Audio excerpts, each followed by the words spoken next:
नमस्कार दर्शक बंधु आम चैनल को फोन तरे स्वागत। सरकार गोटे पर गोटे योजना जारी करिवार लागिछंती। केवल कृषक मानक पई नुहे समस्त पई किछि न किछि योजना करूछंती सरकार।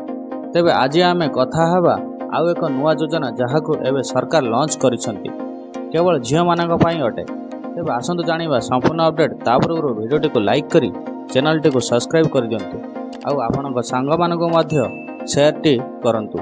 सरकार तरफ यह बजेट रे नुआ योजना जहार नाम होउछि कन्या सोमंगल योजना कैबिनेट बैठक रे एहार मंजूरी मिल सारी। यह योजना गोटे वर्षर टीका समय पूरा मिलिबो 2000 टंका एवं प्रथम श्रेणी रे पढ़ुवा स्कूल पिलांको मिलिबो 2000 टंका।